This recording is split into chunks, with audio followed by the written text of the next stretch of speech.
So after the first session is done tonight, I will upload the video to YouTube. And then on the Learning Hub, I will put you, or I will send the playlist link for YouTube. These are all going to be unlisted videos. So no one is going to be able to access these videos unless they have the direct link to the playlist, which you folks will have, and nobody else. So what I want you folks to be comfortable with is asking any question that you want. And we've got a small enough class, you folks can just ask a question anytime you want. Feel free to interrupt. That's totally fine. If you've got a question, just go ahead and ask. You can either unmute your microphone or you can ask it in the chat window. I've got it up here on my screen beside me here, so I'm keeping an eye on that chat window as we go. So I'm going to open up the architectural template here. If you're wondering how to get at those files on the Learning Hub, let's just have a quick look at that. So once you have logged into the Learning Hub, go and find your class here. So here's our 2805 class. Go into the content section, and here is where you will find all of the notes for the course. So you can download these PDFs. I would recommend that you do that. You don't have to download future weeks. Just go ahead and download tonight's PDF. So these 3D PDFs that are here, plus the course outline. And away we go. So I'm going to start now with coordinate systems. So session 01.01, the coordinate systems, and I'm just going to talk my way through the notes that are being provided here. So I'll give you folks a second to get that first PDF up on your screen.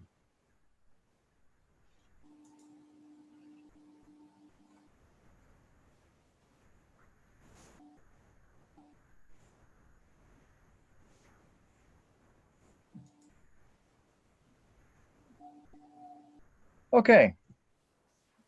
Now, some of you might be, yeah, okay, so the password here, all the PDFs, folks, BLDG 2805. There you go. So there's the password, BLDG 2805. Every single PDF in the notes here is in, requires that password. It'll be the same for all of the different notes.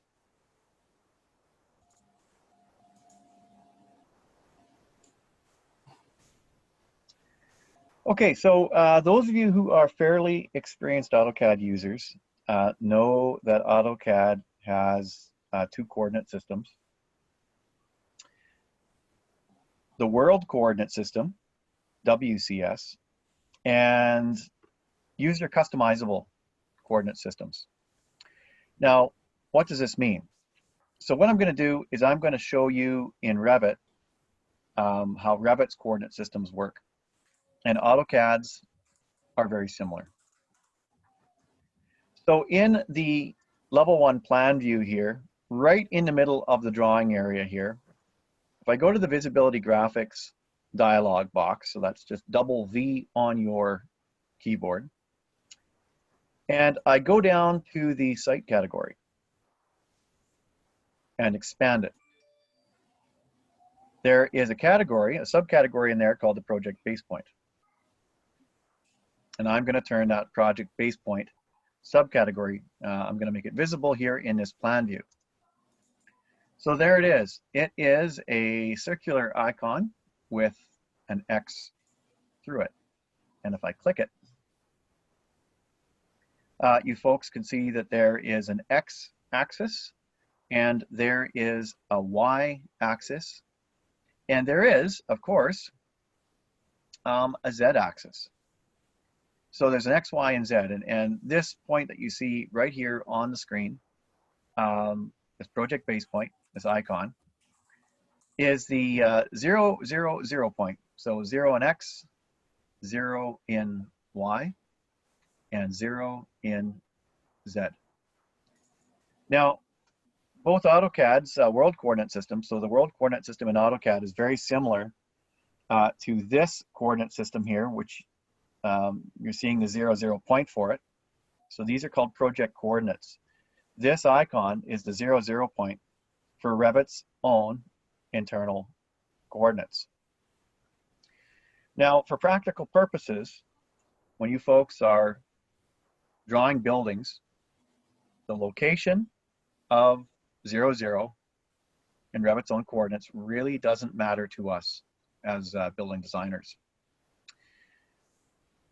The reason that it does become important is for technical reasons, and when I say technical, I mean the underpinnings of how Revit works on your computer. Now, Revit uses, and uses it quite significantly, it uses a portion of Windows technology called DirectX. Some of you who are more sort of familiar with computer technology probably know that DirectX is part of Windows graphics. So the way that Windows gets the graphics from your screen, whether it's a program like Revit or some sort of video game, the part of Windows that draws that stuff on your monitor is DirectX. Now, DirectX has a limited number of coordinates, if you will. So if we were looking at a number line, DirectX might go from, say, 0 to 100,000, and from 0 to negative 100,000, and that's it. Now, I don't exactly know what that number is, but DirectX has a finite coordinate system with which it can calculate and draw geometry on your screen. So what this means is that Revit can't draw or can't accurately draw geometry that's farther than 10 miles or 16 kilometers away from this project base point icon. So if I were to zoom way out and draw a circle, so I don't know what I'm at here. So I'm at about, so that's about 2,600 feet there. So that's half a mile. So that circle that you see on my screen is 1 mile across. So Revit requires that you draw everything for the building within a circle of 16 kilometers or 10 miles in radius. So here, if I don't think I can put in 10 miles, but I can probably put in 16 km. Let's see if that works. No, so I'd have to put in 16,000 meters. 16,000 meters. Okay, so it's not letting me go up to that kind of value, but the point being that all of your geometry has to be within that 10-mile radius. And the reason is that DirectX will start displaying that curve inaccurately. So it's not that Revit itself, that its own coordinates are inaccurate. Revit has what they call floating point precision, so it's ultimately precise at any scale, but the geometry engine in Windows, DirectX, simply can't work very well once you get into these larger scales. Now, if I zoom in really, really, really close here, and I'll zoom into one of the elevation tags here so we can kind of get a sense of scale. And I'm just going to draw a little arc.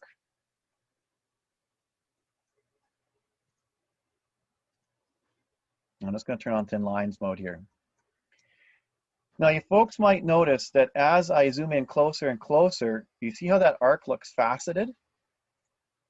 Right? That arc looks faceted. Now, it's not that Revit is actually faking out that arc to break it into a series of straight line segments. What Revit is doing, what the developers are doing, is they're kind of splitting the difference. So you wouldn't want to use Revit to draw or model really small things. So I'm talking, let's say that you're building a tiny little circuit.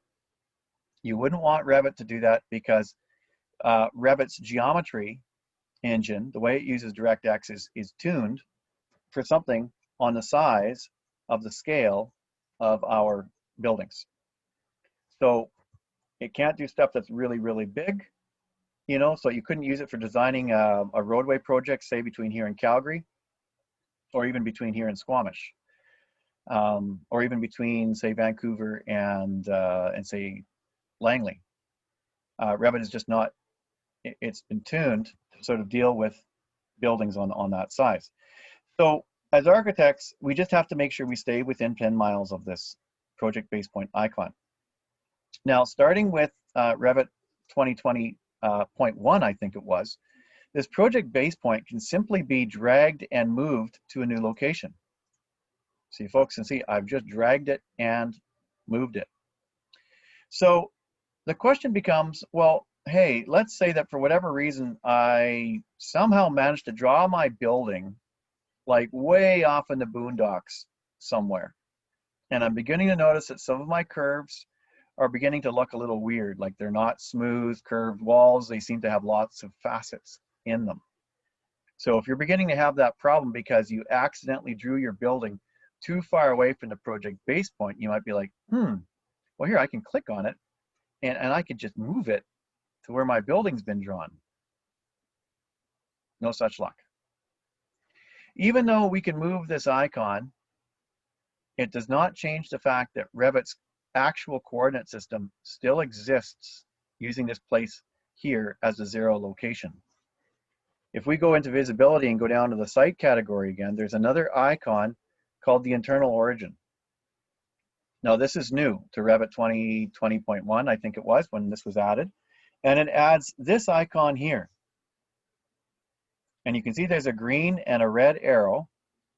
And interestingly, this icon never prints. So this is just to remind us, this internal icon, this internal origin, that Revit still has this 0 point internally, and that's how Revit calculates where everything is within the Revit universe, where a wall is, where the floor is, and so on. So why can we move this icon around then? Well, it turns out that if you want to export your drawings, say, to AutoCAD, you might want to choose an origin point for your project. So if you happen to draw your building in a certain location on the screen, and then you want to start coordinating the position of the project with consultants in, say, AutoCAD, you might decide with your consultants that you are going to use a grid line intersection on a building as the origin for the project. So just for coordination purposes. So now I can select my project base point and just move it to this grid line intersection, and there it is. So now when I export my drawings to AutoCAD, this would be the 0 point inside AutoCAD. So it's really nice for coordination purposes. So we have two different 0 points. The internal origin of Revit, which again, you've got to be within 10 miles of this icon. The project base point, yes, you can just move it around, and the project base point starts out here at the intersection of the internal origin. And you can turn this on in an elevation view as well. Both of these things can be turned on in elevation, so you can see what elevation they are sitting at, what height they are sitting at. And this is important on very large projects like airport or transit projects that you're trying to keep all the geometry together. And so for coordination purposes with your AutoCAD consultants, this icon can be moved so that you can control how AutoCAD writes those AutoCAD drawings and where 0 will be in those AutoCAD drawings. Now, if you have moved the project base point away from the internal origin, you can right click on it and you can see it says move to internal origin. In earlier versions of Revit, this said move to startup location. But they thought that they would put this internal origin here so that you would kind of know where Revit's own 0 point is internally. So project coordinates can be used for consultant coordination, but we're going to be looking at a another set of coordinates, and you can call this kind of like a user coordinate system. And this is shared coordinates. Now, before I get into shared coordinates, I do want to note something.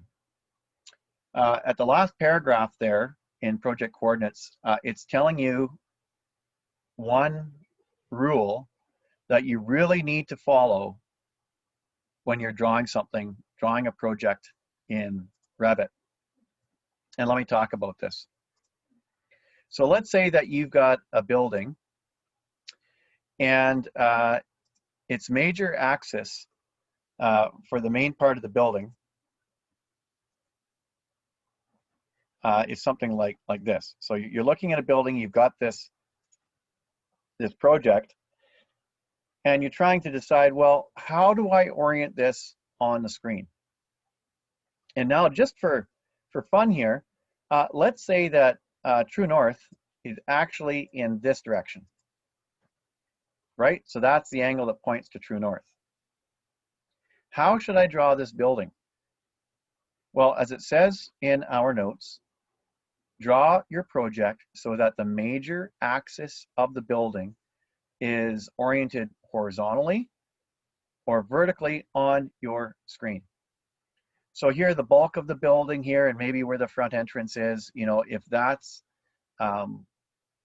together and you've got another wing of the building that kind of goes on its own angle, either for design reasons or to respond to situations on the site, then make that major portion of the building aligned with your screen. What you do not want to do is draw your building so that true north is straight up in your drawing area and your building is rotated on some weird angle. So what I'm saying is, don't do this.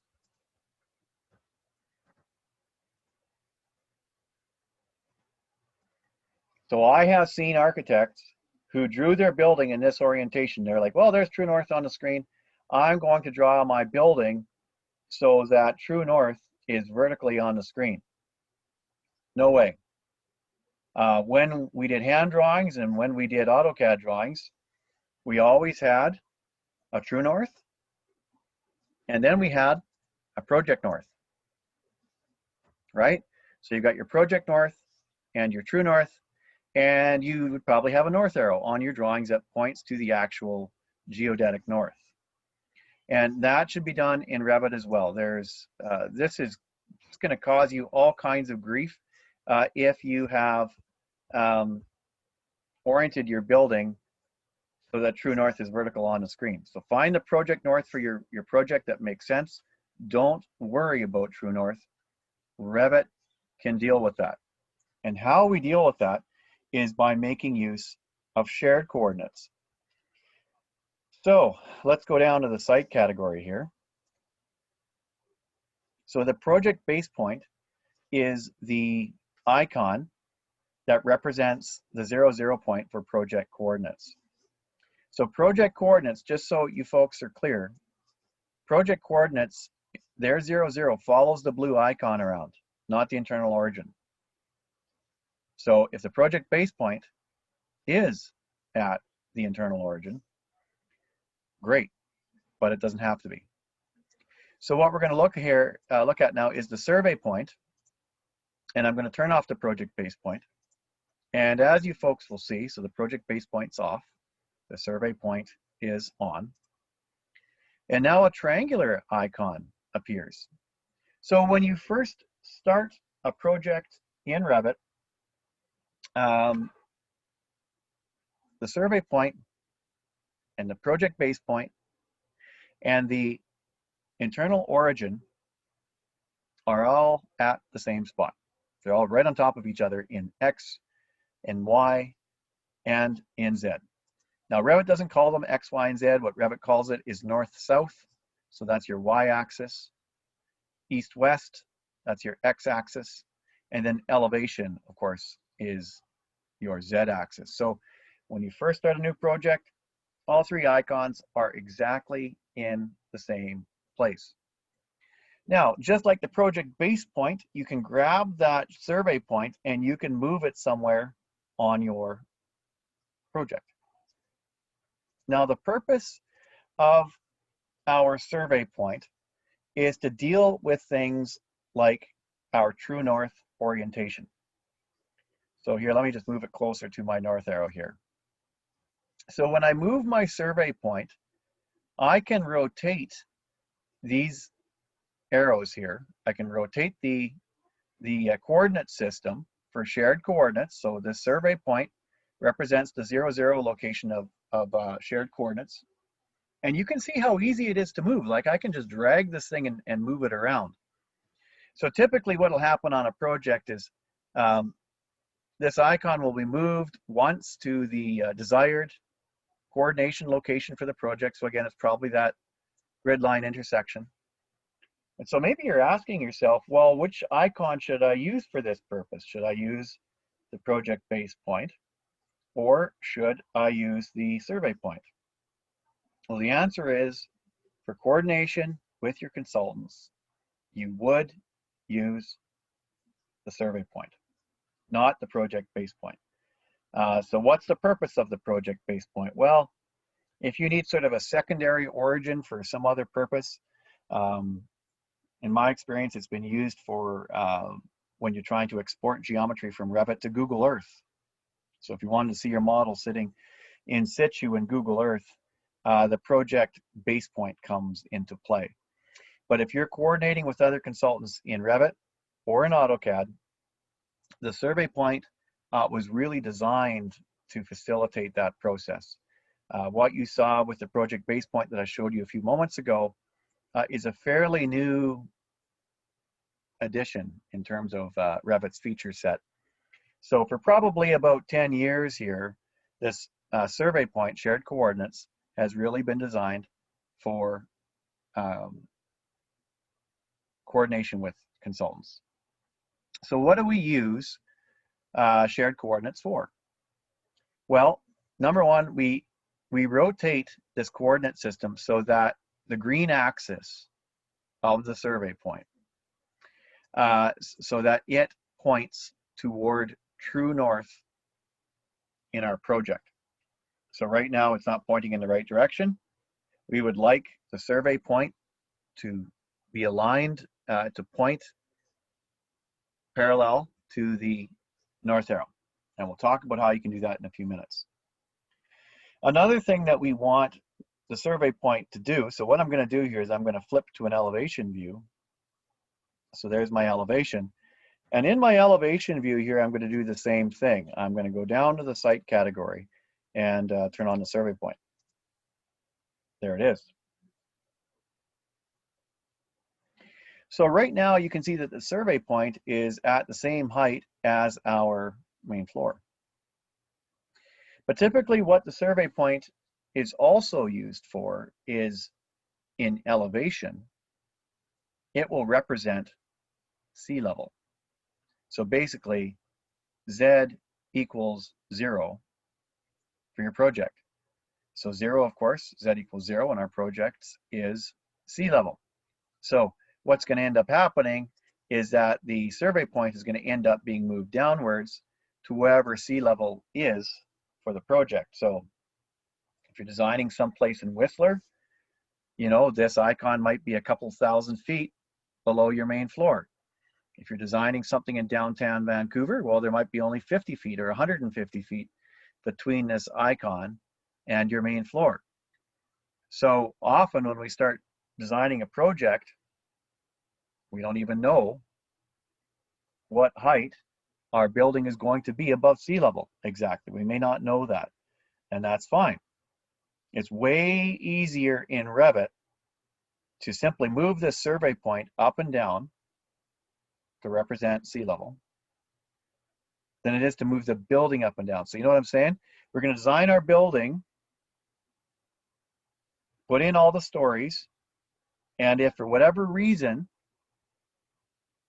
we need to change the elevation of our main floor with where it sits in the real world, up or down, if we need to move it up a few inches or down a few centimeters, we are not going to move our Revit model. We're not going to move the stories in our Revit model to do that. No, no, no, no, no. what's going to end up happening is that we simply move the survey point up and down so that we're sort of manipulating sea level in Revit to suit the height needs of the main floor. This will become more clear when we get into this a little bit later, and we're going to talk about building the site and building the building in separate files. So let's move on to the coordinate system icons. And just for a second here, I'll mention the survey point, and you folks can see that when the survey point is selected, then a paperclip icon appears. What this is about is that you can free up the survey point icon from the 0, point of shared coordinates. You're like, what are we talking about here? Everything was kind of making sense until you talked about this clip thing. This is a special feature that's only used if you have a consultant that's using Civil 3D, which is the civil engineering package that runs on top of AutoCAD. So don't worry about the unclipped mode. Don't unclip it. Just recognize that this little icon represents where sea level is going to be placed in your project. And then in plan, the green axis of the survey point is going to point at true north. That's all you need to know, so everything's fine. So I'm going to skip on down here to project north versus true north, and then we're going to take a break for a few minutes here.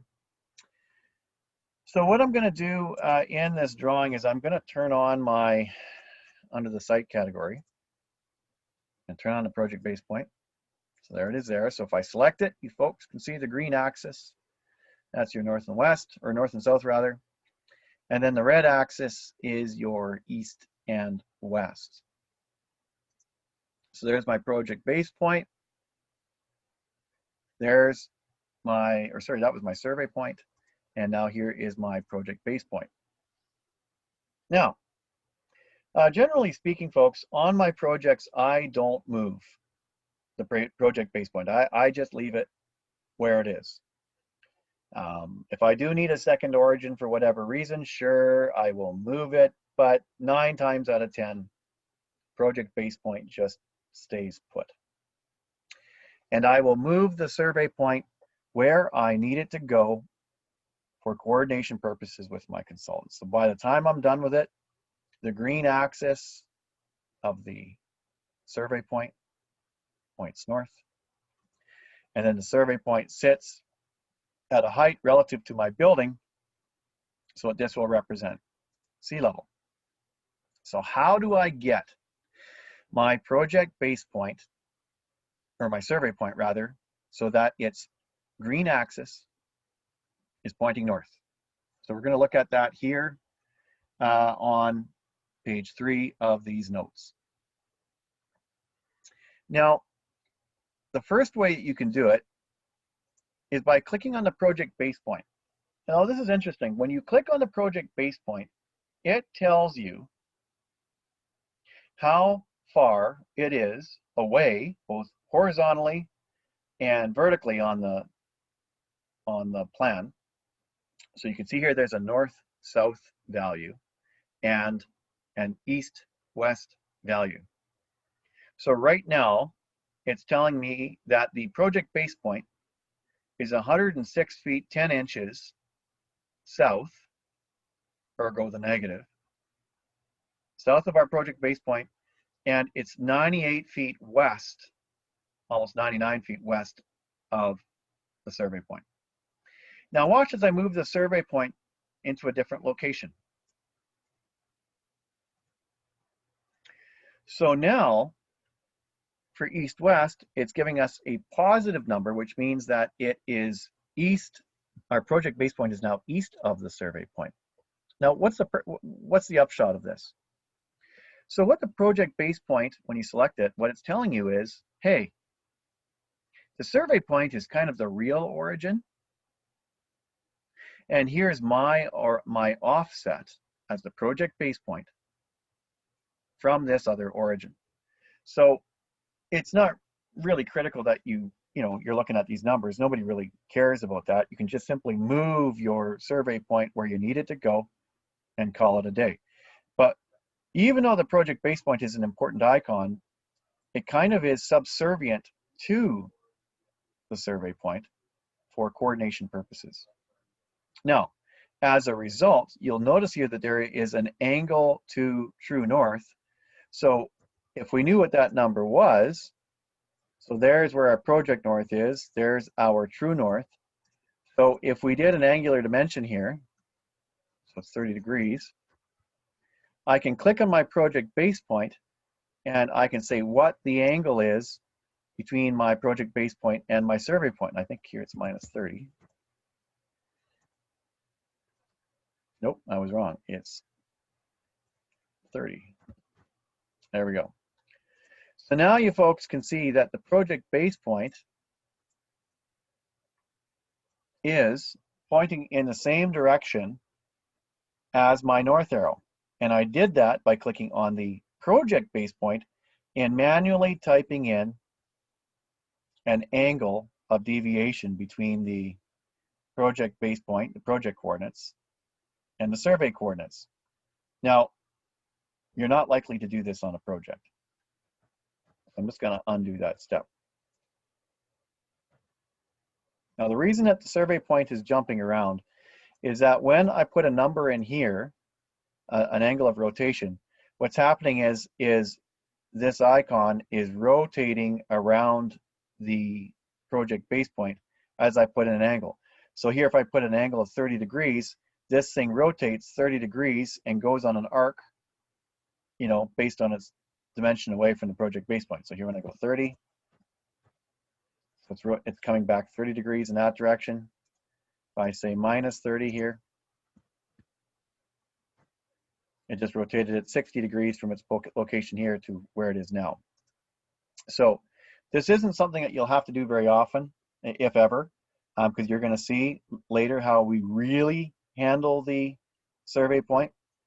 But here you can see that is one way that you could set up your true north.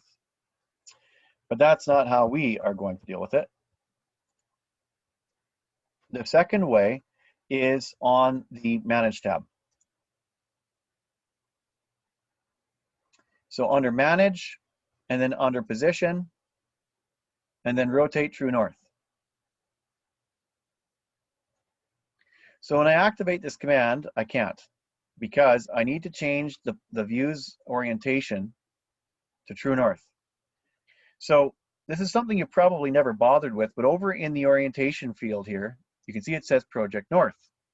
So if I switch it to true north, now at this point nothing happens because both of these coordinate systems are pointing in the same direction.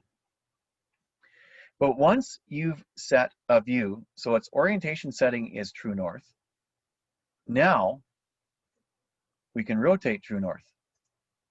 Revit will allow us to do it. So it's going to start rotating true north around the project base point. Now that's actually not super handy. So what I want to do is move the rotation point for setting true north from here at the project base point, and I want to move it over here to my north arrow. So I hit the place button up on the options bar, or I can hit the space bar, and it moves the rotation point to my cursor. So now I can select the axis, or the axis of rotation. So there's my first click. So what I'm wanting to do here is rotate true north so that it's vertical on my screen. So here's click number 1, click number 2. So now you can see true north is in fact pointing up on my screen. And if I go over to the orientation parameter again, and I switch back to project north, look at that. I get my regular, proper orientation of my building for my plans. So I can just switch back and forth between project north and true north.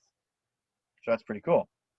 All right, so let's take a break until 7:40. So I'm just going to pause the recording now, and we'll come back at that time.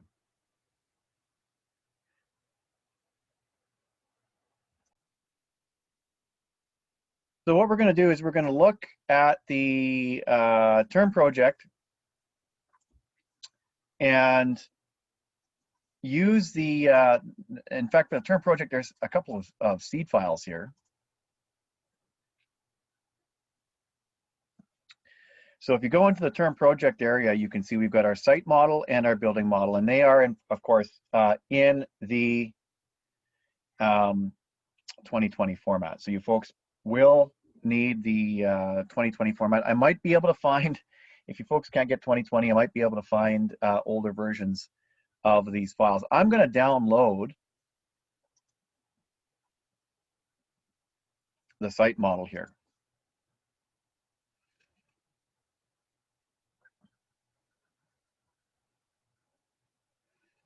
And I'm going to download the building model as well. So you folks can use these two files to start working on the term project, which I probably won't talk about tonight, but I'll talk about in the next couple of weeks. So I'm going to open up that file now, which is sitting on the on my desktop.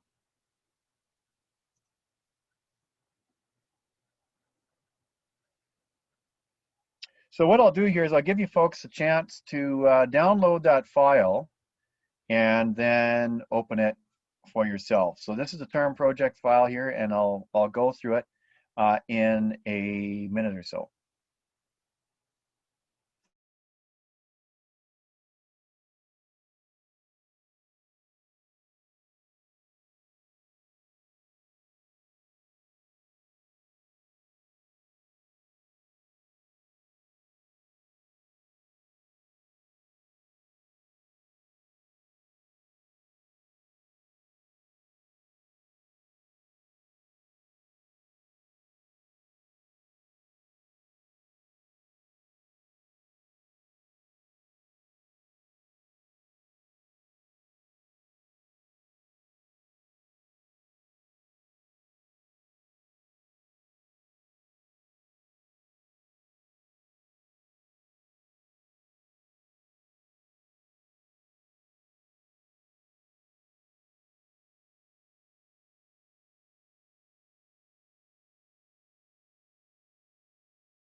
Okay, so Kritika, you're saying about 2021, is that okay? Yeah, go ahead. You can use Revit 2021.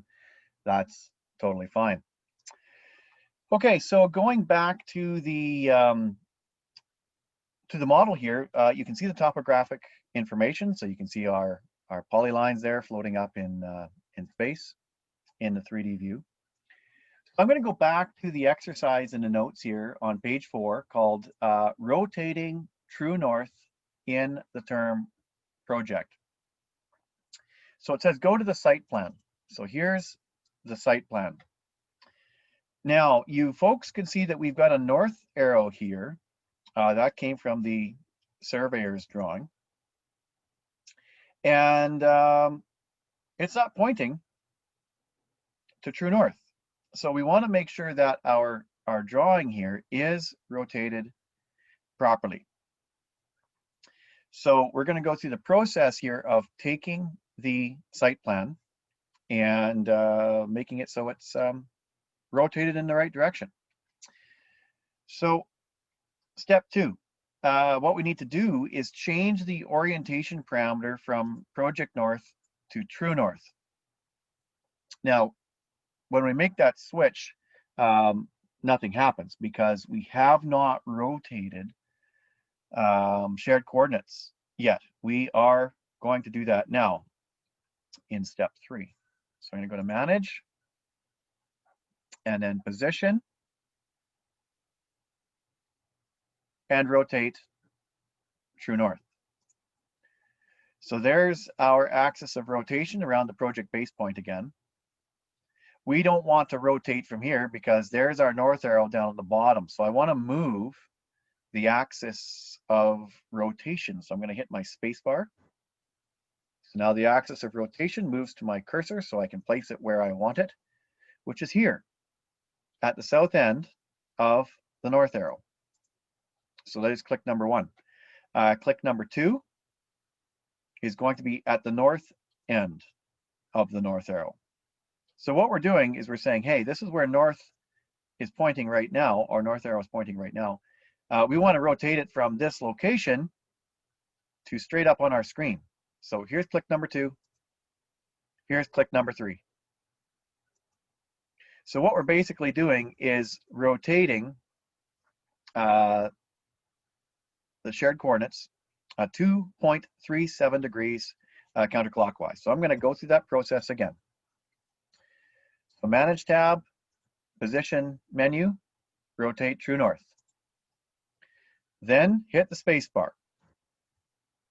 Then move your cursor to the south end of the north arrow and click here at the south end. So there's the first click. The second click is at the north end of the north arrow. And finally, the third click is so that it rotates it just slightly counterclockwise, 2.37 degrees. And there we go. So now our sight is pointing straight up. So there's nothing more that you folks need to do. All you need to do is save the file, and then you can exit out. Now there's some other steps there that we have to worry about here, but I'm not going to bother. Okay, so I'm going to close this file down, and I'm going to close the other file down, and we'll be back down at the Revit desktop. And now we're going to move on to the second set of notes, and it's called Project Setup.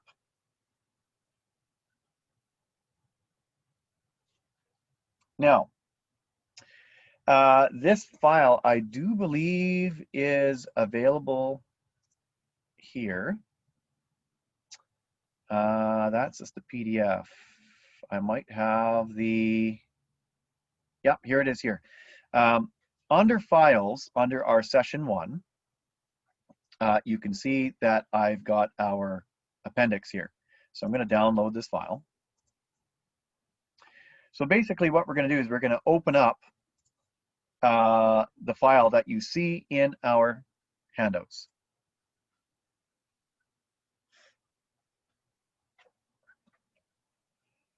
So this is how I set up my projects.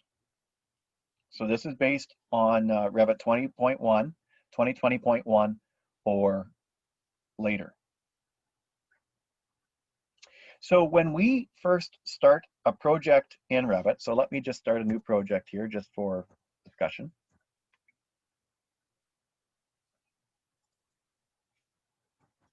I'm going to tile these two views here.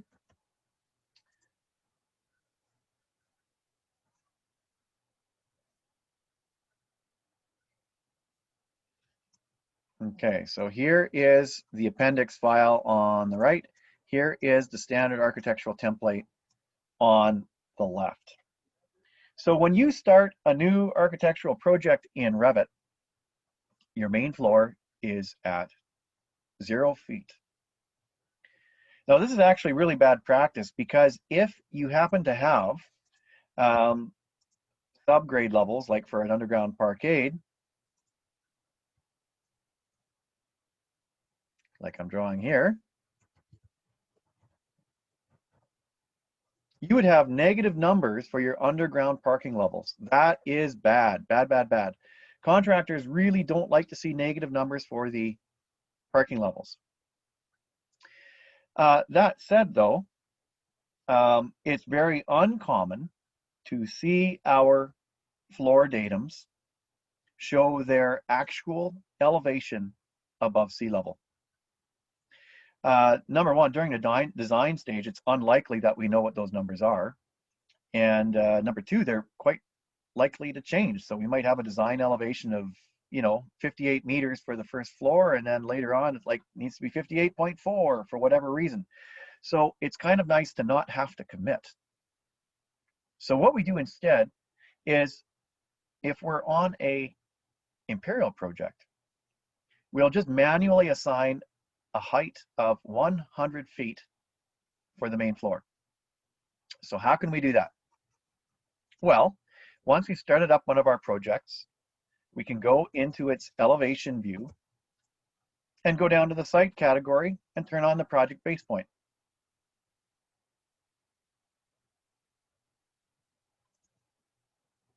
So there's the project base point. So what's happening right now is that our levels are reporting their height above this icon.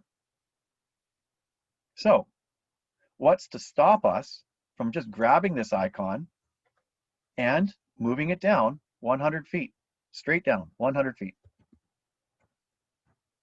Nothing. There's nothing stopping us from doing that. And in fact, that's a really good idea. So this allows you to have an arbitrary value of 100 feet for your main floor. Now let's back up the bus a little bit here. What if we're in metric?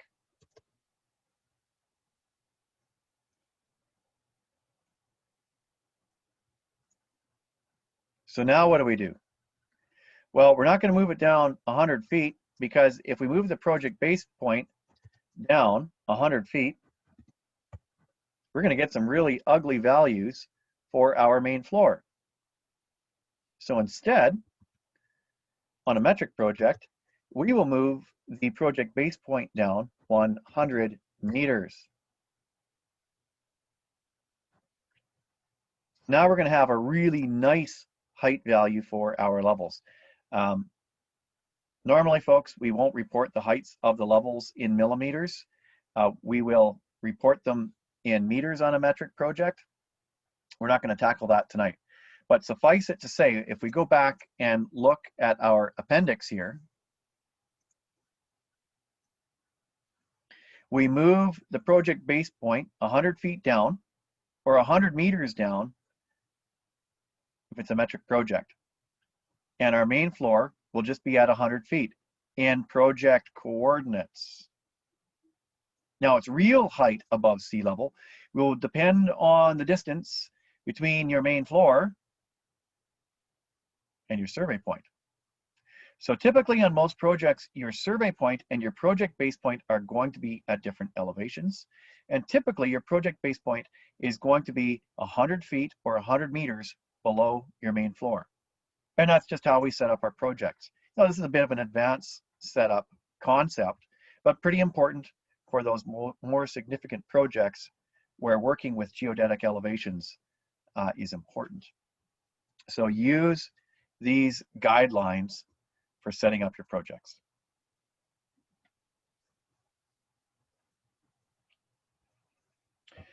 Okay, so we are going to move on to the next handout here, which is advanced site modeling. So it's the 1.03 handout. So I'll give you folks a minute to open up that file.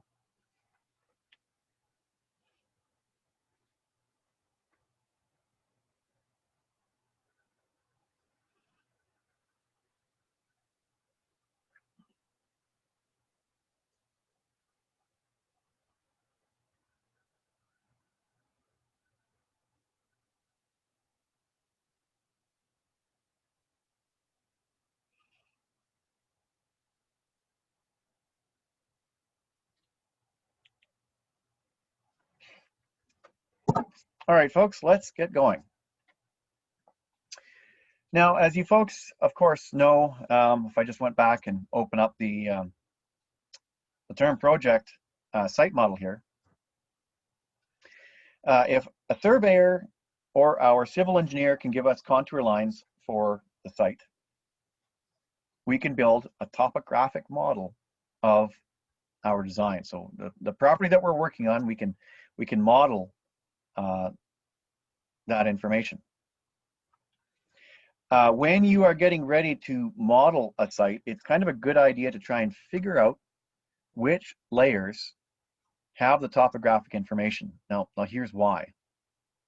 Now, hopefully all of you have had a chance to model a site at least once before in your usage of Revit. So I'm going to go to the Massing and Site tab here, and just hopefully this should be a review for your folks. Starting up the topo surface command, and then using the Create from Import menu, choose Select Import Instance, so that now I can select that box. So that's selecting the AutoCAD drawing. Now, as soon as I click it, here's all the different AutoCAD layers that are in that file. And you're like, wow, which ones should I choose? And you're like, I don't know what to do. Should I choose them all? Should I not choose them all? No, you shouldn't choose them all. So what do? Well, you bail. So what we need to do is find out which layers have the contour information. So here's the trick. Before you even go to operate the topo surface command, before you even try to run the command, look at your survey. Now, if it doesn't have 3D contours when you're looking at it in 3D, you need to call up your surveyor and say, hey, I'd like my contours in 3D. Can you do that for me? So they should be able to do that for you. That's a pretty straightforward thing for a surveyor to be able to provide. So once you've got those 3D contours, select the drawing after you've imported it. And you just import it on level 1. We'll see that in a few minutes. You just pull it in, import it, and you're done. Now, click on that 3D AutoCAD drawing after you've imported it. So you're looking at it in 3D, select it, and there will be a query button up on the ribbon. So now click the query button and bring your cursor down onto one of the polylines. So here's some polylines here. So the layer name is 3_contour_inters, I suppose intermediate. And here's this other contour, 3 contour index. So the major contours are the index layer, 3 contour index, and then 3 contour intermediate. So there's my my 2 layers that matter the most. Now we can look at some of these other layers here, but I don't think I'd want this orange line here. What is that? 3 dem break round. No, just those 2 layers would be enough. Okay, so that's good. I can hit escape. And now I'm armed with the knowledge of which layers I want to use to build my topographic model. So back to the topo surface command. And now from the import menu, select import instance, and put my cursor on the AutoCAD drawing, and I'll see the blue bounding box. So now I'm going to hit check none. I'm really only interested in these 2 layers, the index and the intermediate contours, those 2 layers out of the whole lot. So there's my topographic model. So when I'm done here, I'll turn on shading. So there's my dirt. So now I've got this, this pretty accurate lay of the land. So I could start designing my building to fit the property. So terrain modeling in Revit is really, really awesome, because it means that you can take, a copy of your site, stick it inside your computer, and design a building that will just work perfectly with the rise and fall of the property. Now, if you decide that you want to change the lay of the land, you can do that. So we can regrade the site. Keep a copy of the original, and Revit can tell us how much cut or fill, or cut and fill, we would have to do to arrive at the revised site model that we could create.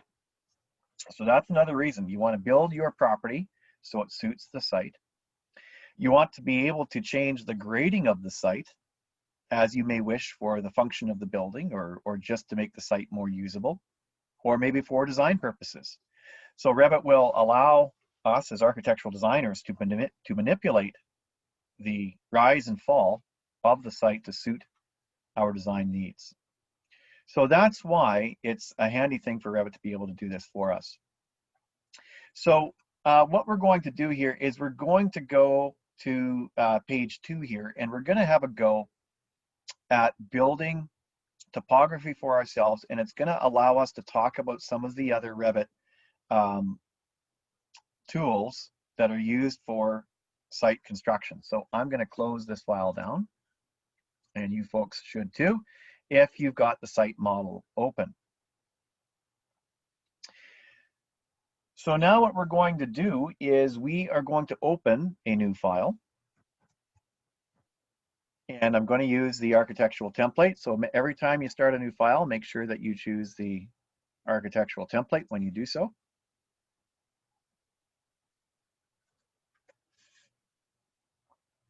So now in our files for tonight, under the appendix file, you will see site plan.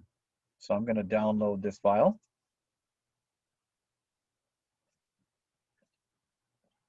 So this is the AutoCAD drawing that we see in our notes on page, whatever we are here, page 2.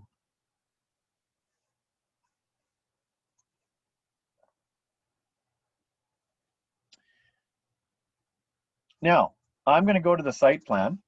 And in the site plan of the architectural template, you folks can see that the project base point and the survey point are both turned on.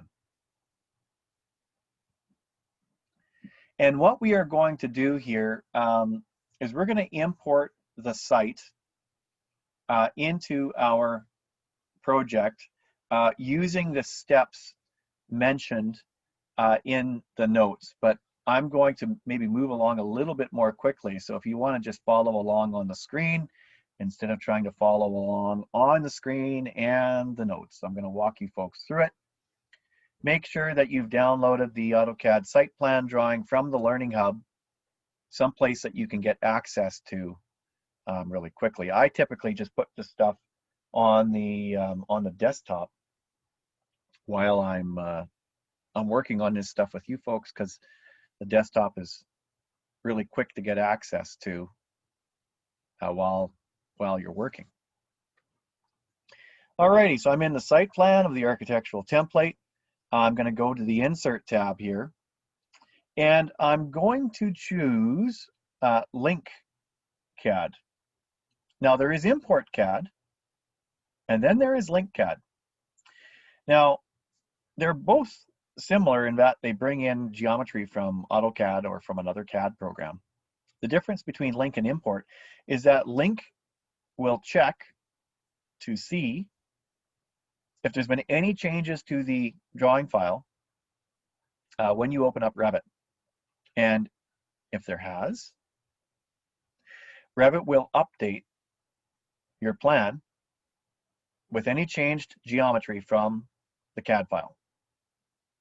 Now, interestingly, so it's kind of like an XREF, except that Revit always stores the latest copy of that CAD file that it found in your project. So if that CAD file were to get deleted, you'll still see the latest copy that Revit could find in your project. So it's not like an XREF that if the XREF gets deleted, you just get a piece of text on your screen. That's what AutoCAD does. Revit saves the latest copy of the CAD file that it could find in its database so that you are never without those CAD drawings in your project if you've imported them. So I'm going to choose Link CAD, and there's our site plan. And one really, really, really important thing that you folks need to do whenever you're importing a survey is to uncheck this box. Correct lines that are slightly off axis. How many times have you folks seen a property line that's close to being perfectly north or south, or close to being perfectly east or west, but it's actually slightly off, just by a few degrees, or maybe just a few seconds, right? Just slightly off. Revit would take those lines and try and force them to be straight up and down on your screen. Well, Revit doesn't have that right. these property lines are registered at land titles, and you can't just be mucking about with that stuff. So you got to make sure this is unchecked. Okay, so other than that, we're going to choose by shared coordinates. That's just because the notes says so. So you want to make sure this box is unchecked, and you want to make sure that current view only is unchecked. So current view only, if it was checked, Revit would treat it as a 2D drawing, and you wouldn't be able to build a topographic model with it. And this box has to be unchecked so that Revit won't go mucking about with your property lines or other geometry that's in the file.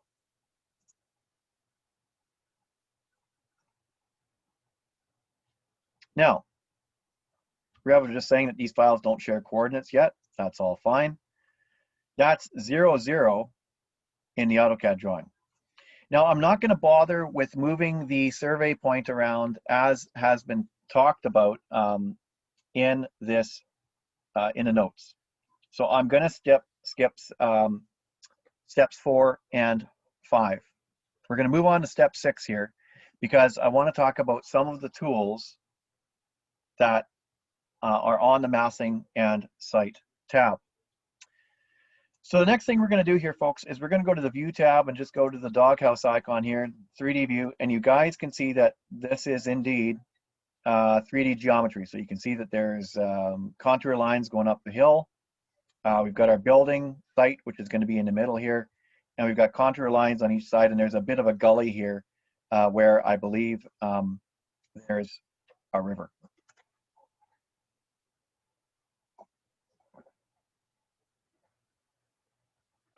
Okay, now we're going to build the topographic model of this site. Now, as is often the case, the surveyor will give you contours that go beyond the edge of your property line. So when you're building your model of the site, you're also building your model of topography that is off site. So we're going to do that now. So let's build the site model here. I'm doing it in 3D. It's all good. Massing and site. Topo surface. Now, I'm not going to worry about which layer is which because as you're going to see here, it's pretty obvious. This is a pretty simple CAD file. So I'm just going to go ahead and choose select import instance and then put my cursor on top of the AutoCAD drawing. I get the blue bounding box and click it. So you guys can see where the topographic layers are. Just those 2 layers. Okay, so this is going to give us a chance to talk about some of these tools that are in the ribbon for modifying our topo surface. First one, simplify surface.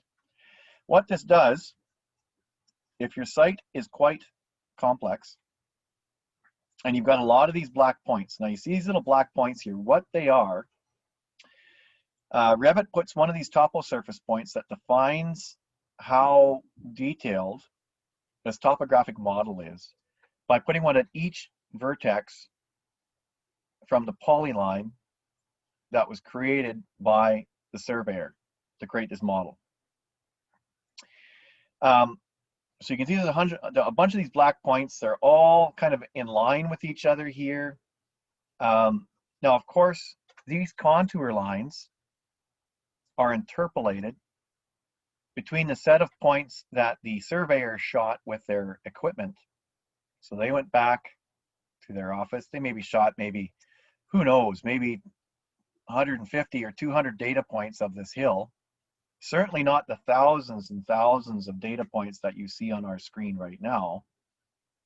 But those data points come from the polylines that the surveyor's CAD software created when it interpolated between all those points that the surveyor shot. So the upshot, what I'm trying to say is, all these points here are way more detailed than the surveyor's actual data.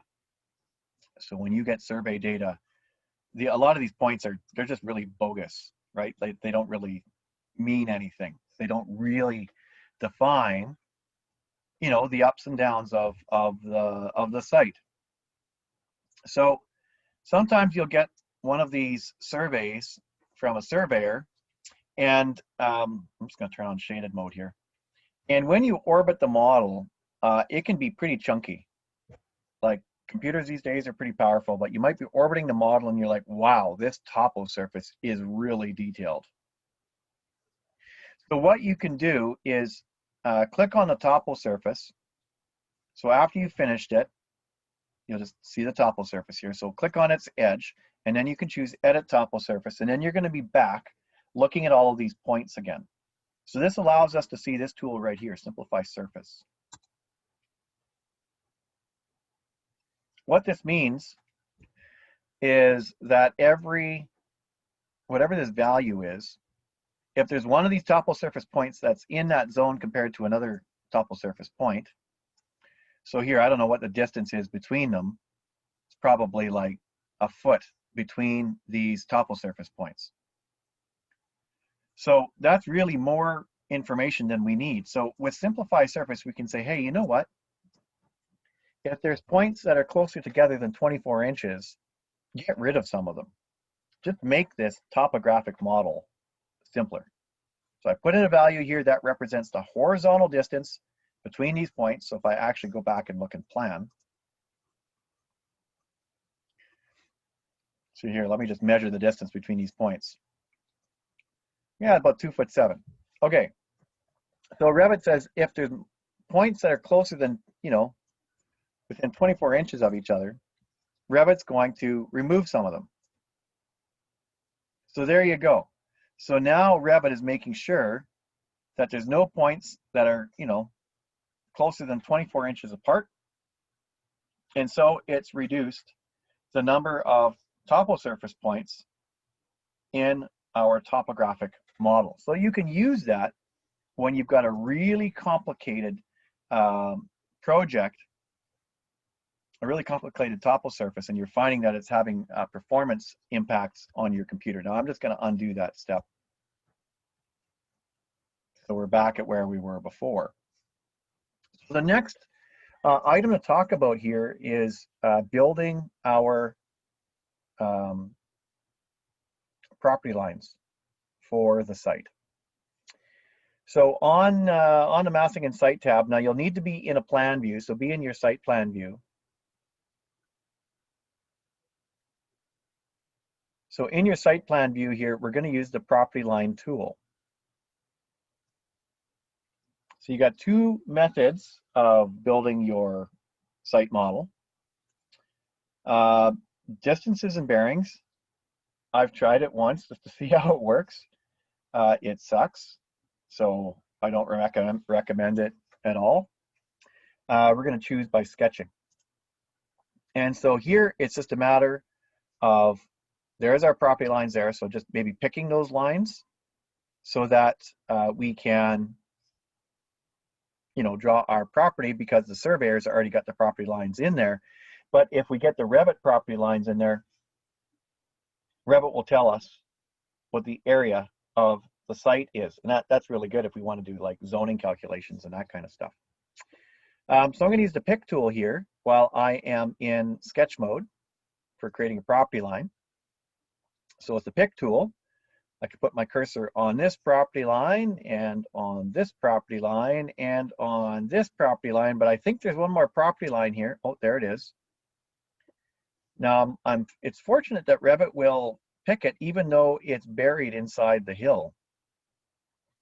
So I'm just going to go around and pick all of the property lines. And of course, you want to make sure that you've got a closed set of segments all the way around, because otherwise Revit will not calculate the area of the site.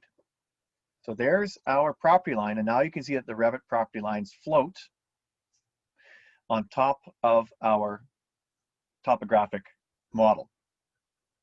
Now, once you've got the model of the site built, and once you've got the property lines in place, this brings us to an interesting situation. Let's say that you want to do a little bit of regrading work sort of along the edge of the property. Now, when Revit builds a topographic model of the site, and let's just talk about how site models are built. What's happening with each of these little dots? What's going on? Well, what Revit does is it builds little triangles in between each 3 points. So to visualize this, all the little triangles that Revit's building, you can turn them on so you can kind of see how it works. Triangulation edges. Look at that. Crazy, eh? The little triangles all over the place. So that little web of lines is how Revit builds topographic models. And there's other programs like SketchUp and even site modeling in many platforms for AutoCAD uses the same technique. This is called a TIN, triangular irregular network. So Revit takes the nearest 3 points and constructs a triangle in between those 3 points. So if I was to zoom in really close here and give you folks the opportunity to see how these things are creating faces orbiting around the points I choose. I thought that it would. Oh, now it is. So there you can see it's building these faces, these little triangles, right, between each set of 3 points. So it's a TIN. This becomes important a little bit later as we start mucking about with the elevation of the site. So here's the deal. If I start doing a little bit of grading work on the property line, I'm just not going to end up changing grades on site. So here, if I add some points here, let's say I want to add, you know, a little berm here along the property line. So in Edit Surface, I can add some points and I can specify their height here. So I just want to create a little 4-foot berm right here along the property line. So I'm just adding a few points here, and you're like, what is going on here? You guys see those extra polylines that are getting created? Those contour lines?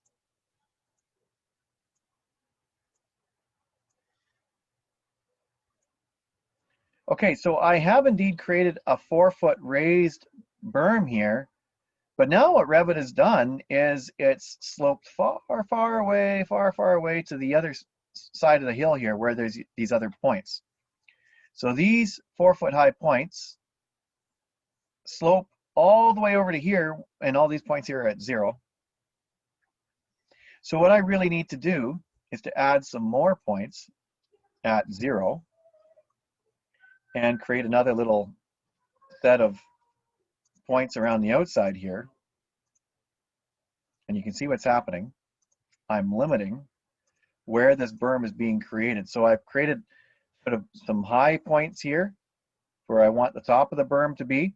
And then I've added some points at the bottom where I want the bottom of the berm to be. But even though I've kind of followed along the property line here, you folks can see I'm still ending up regrading my neighbor's property. Well, you can't do that, right? Can't start grading your neighbor's property unless you get permission to do so. And typically that's not going to happen. So I'm going to bail, not going to make those changes. So what do? How do we set ourselves up so that we can do grading along the edge of the property and not mess up our neighbor's property? Well, what we've got to do is we've got to split this topographic model up into an on-site model and an off-site model. So one of the tools that you'll find on the Massing and Site tab is the Split Surface tool. So with the Split Surface tool, Revit says select a surface to split. So put your cursor on your topo surface and select it. Now what Revit is looking for is a boundary edge so that we can separate this topo surface into 2 separate pieces. So right there, I'm using the property lines with the pick tool to tell Revit I want to break this thing into 2 separate topo surfaces. So when you're done, hit the green check mark. Hit the green check mark right there. And now you're going to have 2 separate topo surfaces.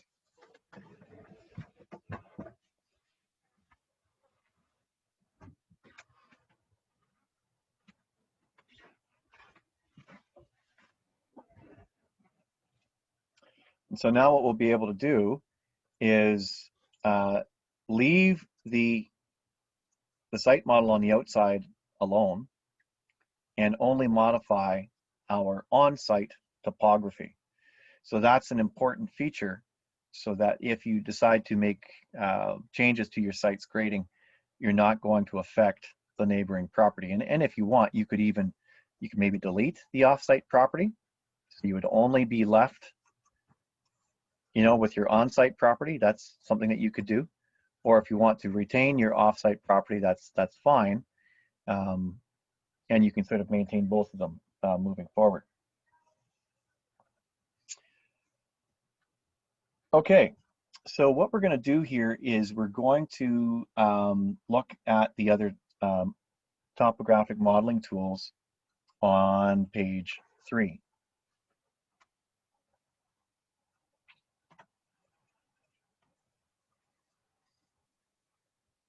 So you guys just want to turn to page 3 of your notes here. We'll just get started in a second.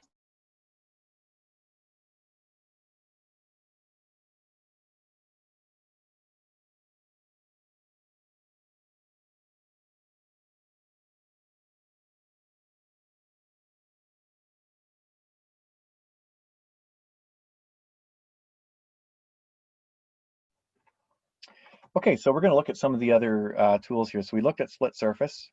So the opposite of that tool, which will take 2 topo surfaces and merge them back together again, of course, is merge surfaces. So the next tool that we're going to talk about here is the subregion tool. So the subregion tool allows us to change the materiality of these topo surface objects. Now, as you folks can see right now, the material of this topo surface is brown. It is basically just dirt. So if I go into realistic mode here and we kind of zoom in and have a look at what's going on, folks can see there's a dirt texture that's being applied to the surface of the grass. What's kind of funny is, and I don't know if this is just because the developers don't get to see enough grass in their lives, but if you want to make your topographic model appear as grass, you can change its materiality. So we're going to be talking about the subregion tool in a second, but let's say that you want your whole property to start off as grass, and then you'll select areas of it to be dirt, in which you'd put flowers, and maybe there's other areas of it that you want to be sidewalks, and there's other areas that you want to be paved.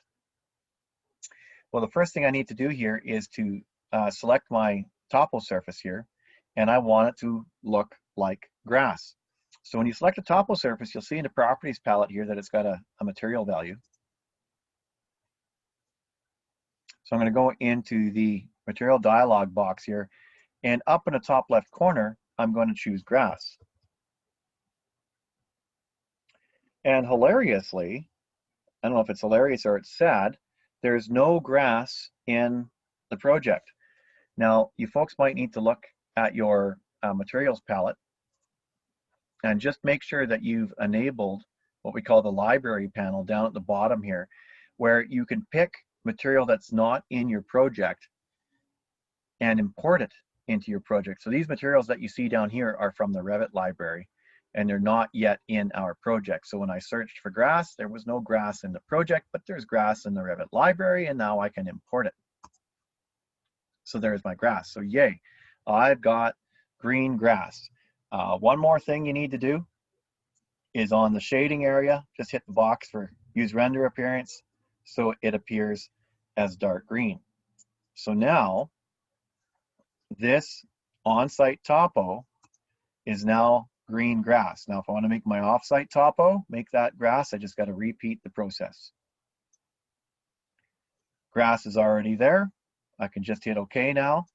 And now my offsite topography is grass as well. Now, if you just want to make one area of your site a different material, then you can draw a subregion on the material to make that happen. So I'm going to go back to the site plan. So if I were to turn on shading here, SD, that's the keyboard shortcut for shading, you can see that I've got green grass. Now I'm going to go HL back to hidden line. And so we're going to look at the subregion tool, which will allow us to designate an area of our topo surface as a separate material. So you fire up the subregion command. It's on the Massing and Site tab. And quite often, we'll have some drawings from our civil engineer as to where the roads are going to be. If you don't have that, you could just draw the roads yourself. Here, I'm just going to use the pick tool, and I'm going to use hover tab click to quickly get the lines from the CAD file. So hover, tab, click. So there's the outside lines. Hover, tab, click, hover, tab, click, hover, tab, click, and hover, tab, click. So I'm almost got it here. I've got all of the different pink lines that will define a closed area that I want to define as a different material. So I'm just going to draw the little lines here on the end to cap off these roads and finish. So now you guys can see that there's this separate area on my drawing. And you can see it's gone back to being dirt. And that's because in object styles, topography is defined as dirt.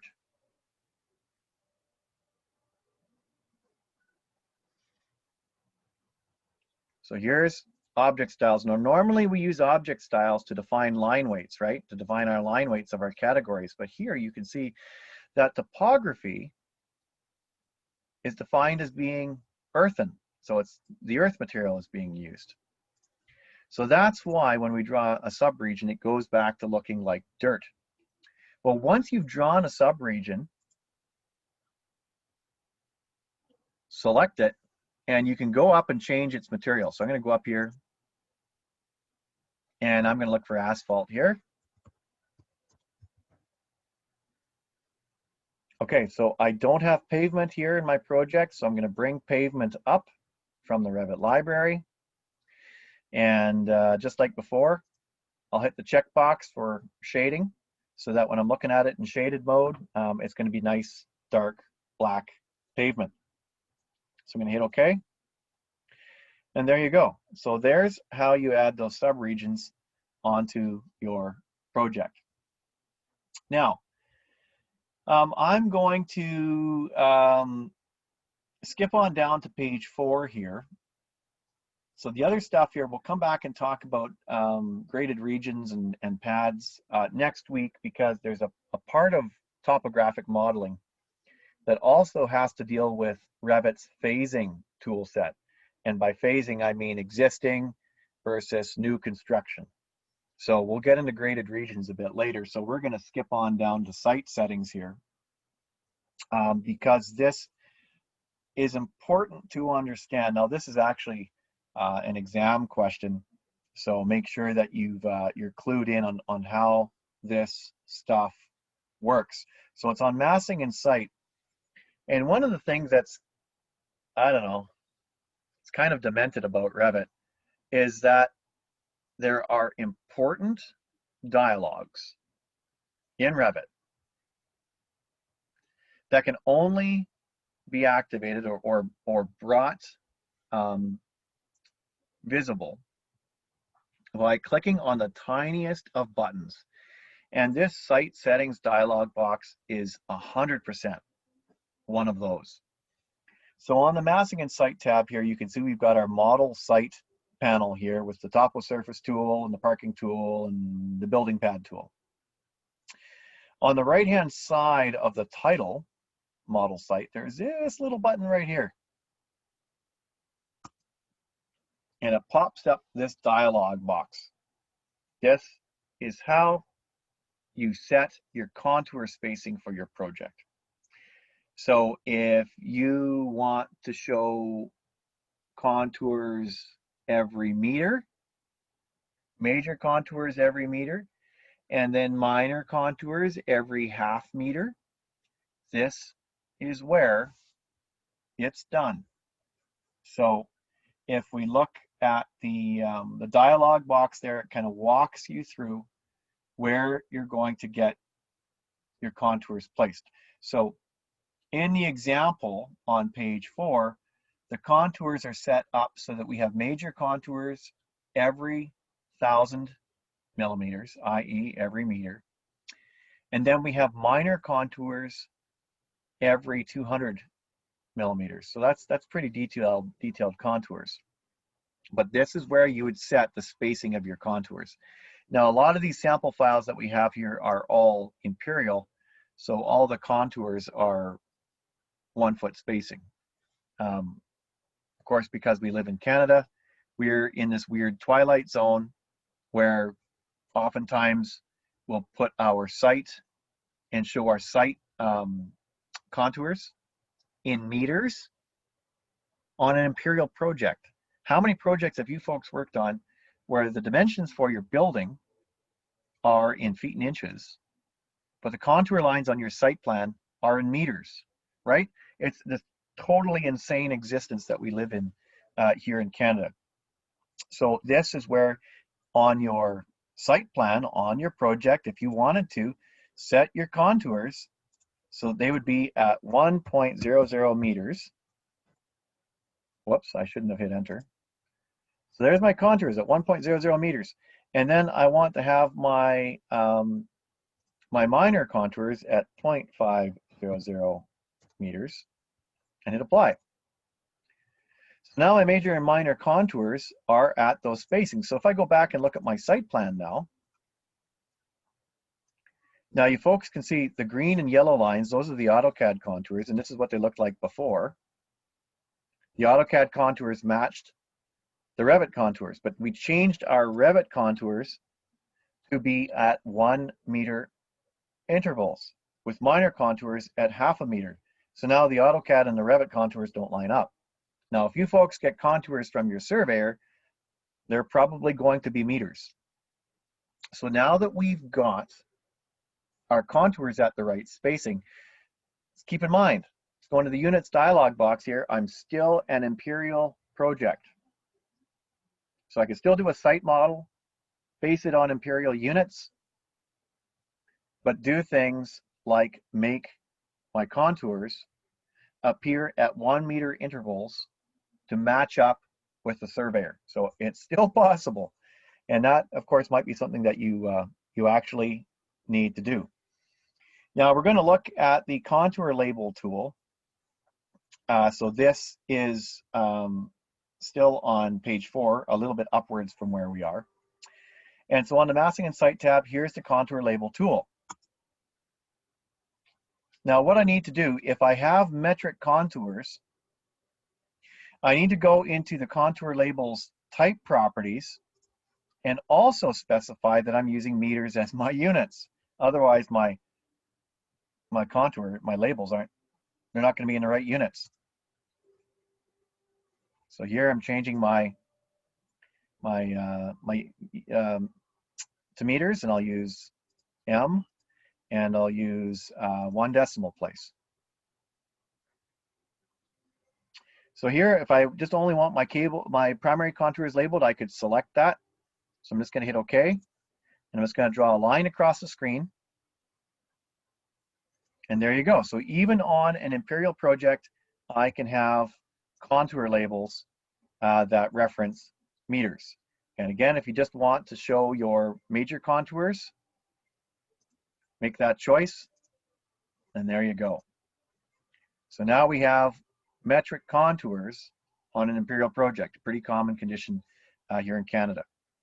Okay, so it's 8:35 right now. Let's take a 10-minute break. We'll come back at 8:45 for the last segment of tonight's class.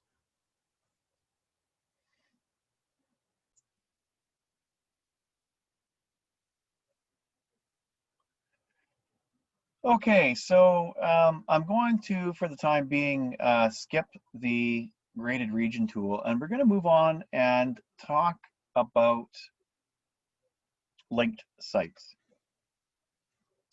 Now I'm going to actually close my file down here in Revit, and we're going to move on and look at two files that we're going to use to help us in this discussion. So in the files area on the Learning Hub, you folks need to download the house project building, the house project site, and the property line tag. So I'm going to download all three of those files and put them on my desktop.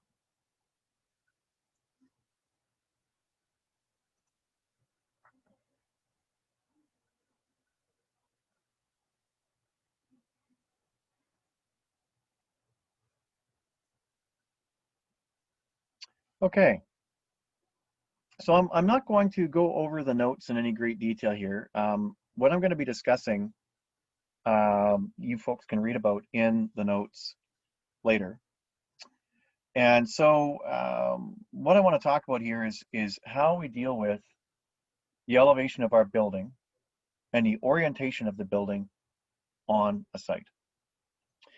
Now, you folks might remember earlier tonight, we rotated true north. So we had to change the orientation parameter. We had to go through a bunch of stuff. It's actually not an easy thing to do. So what firms do to deal with all of those problems, the height of the building above sea level, the orientation of the building with respect to true north, you can solve it all in one fell swoop by linking your building onto the site.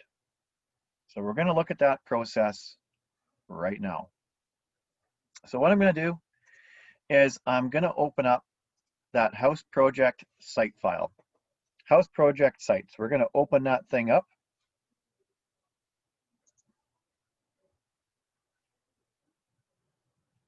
So what we have right here, we've got the property lines drawn in.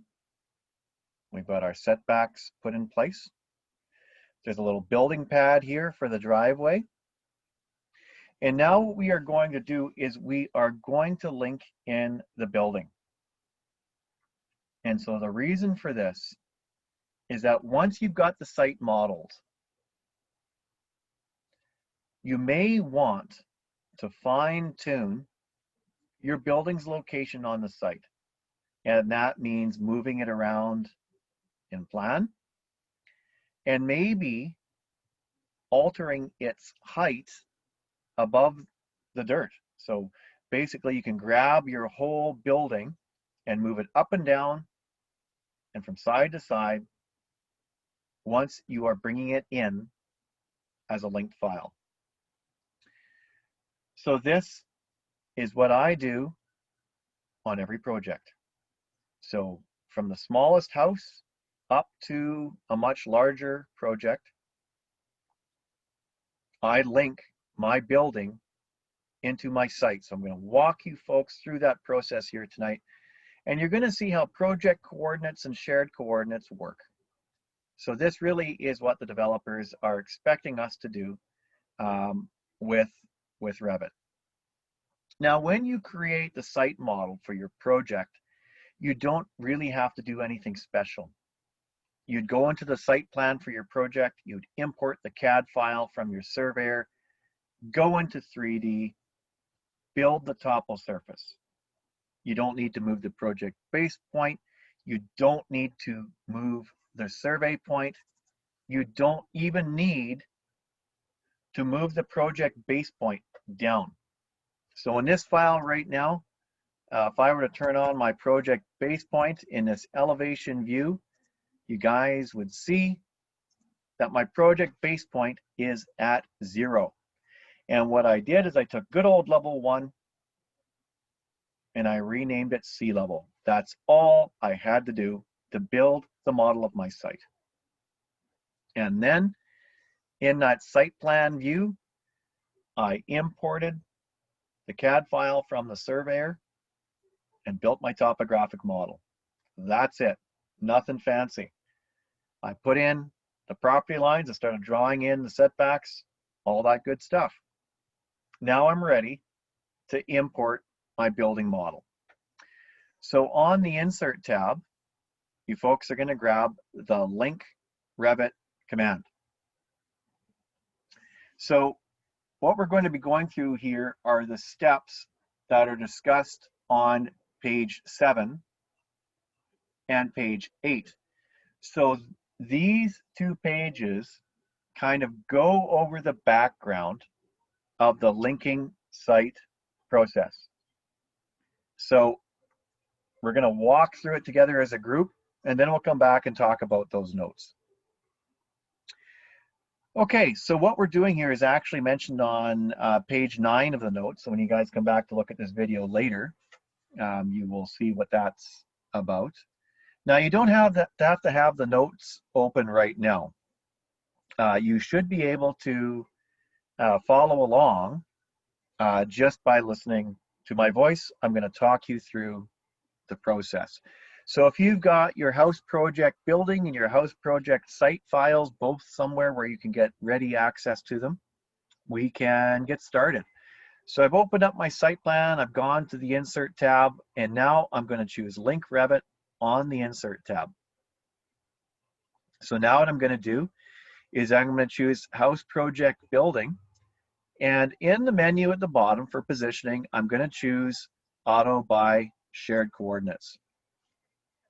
So the expectation is when you're importing a file by shared coordinates is that these 2 files do have their coordinates shared, but initially, the first time it's done, they don't. So I'm asking Revit to use shared coordinates, but these 2 files have not yet shared their coordinates. We're going to see that in a second.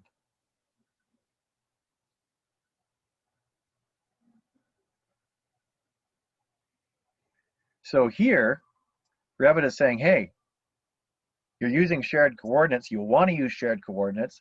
Revit knows that these 2 files have not yet shared their coordinates. So it just sticks our house right in the middle of our site. Bad news,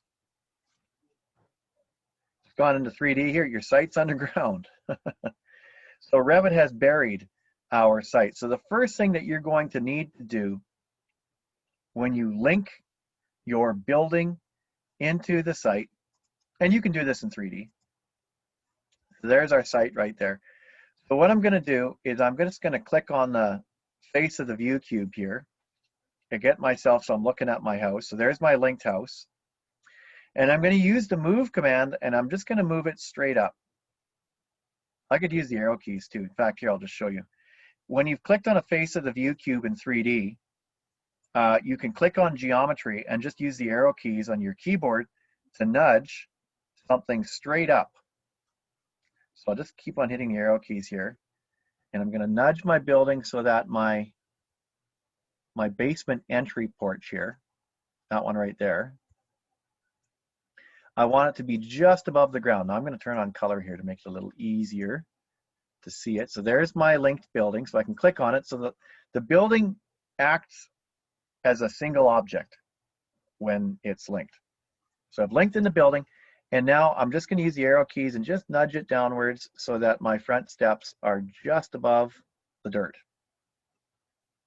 So approximately like that. So I've got the height of the building kind of sorted. Now I can go back to my site plan, and now I can grab my linked house, and there's a walkway at the back here. So I'm just going to click and drag it roughly into location. I'm not going to worry about it too much here. I could use the move command, and I could move it exactly into position here. So now when I look at it in 3D, let's have a look here. Oh, now I'm too low. Yep, I need to move it up again. So in 3D here, I'll click on a face of the view cube, click on my linked building, and then I'm just going to use the arrow keys to nudge my building up so that my basement entry is above ground. So that's good enough for now. So this is how you link your building onto the site. Now, right now, my building is oriented so that it's the same direction as it was when I drew it, right? When I drew the building. Now, what if I want to orient the building so that the front of the building is facing this setback, right? So I want to take my linked building here and I actually want to rotate it so that it's aligned with this property line.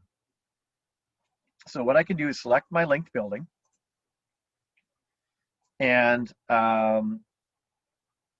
to make it so that it's exactly aligned with this line, I think I just need to grab the rotation line here. There we go. So I just grabbed my axis of rotation and I moved it right to the setback. And I'm just going to point it straight up on my screen and then rotate it so it's aligned with that setback. And then if I want to fine tune its location on the site, like move it with respect to the parking area and all that stuff, I could do that. So there we go. If I want to maybe elevate the building a little bit more here, just because I can see the dirt is coming up onto my basement entry there. So that's pretty good. So by having the building as a single object that can be relocated vertically, rotated on site, and then moved into the location where we want it on the site plan, that's actually super handy and it's super easy to do. Now, to tell the building where it sits on the site, we have to share coordinates between these two files. So now when you click on your linked building, instead of moving it around, we're going to go over to the properties palette, and you can see here it says under shared site, not shared. So this is the process now where we can tell our building where it's supposed to sit in the world. Now, you got two options here. We can publish shared coordinates to the house, or we can acquire shared coordinates from the house. Now, the question is, when it comes to shared coordinates, which file is governing? Which file is really defining what shared coordinates are about? Well, shared coordinates are supposed to point at real north on our projects. Shared coordinates are supposed to identify sea level on our projects. So here, I'll just cancel for a second. Right, we've got this level called sea level. The project base point in this project is there. So I'm just going to turn off the project base point here and turn on the survey point. So there is the triangle. It's right here at 0. So in this file, survey point really does represent sea level. Now you folks can see in gray up here, that's the survey point in the house. So the house doesn't really have its shared coordinates sorted yet, and that's what we need to do. So now when we go into 3D, what I'm going to do is go back to that shared site option again, and we're going to publish coordinates. So what we're saying is the location of the survey point in the site governs. It's going to override where the survey point is in the house. So if you folks remember when we were in the south elevation, right, that gray icon, that gray triangle is the survey point in the house. Now watch what's going to happen when I hit publish. It's going to move that gray triangle down to here where it is in my site model.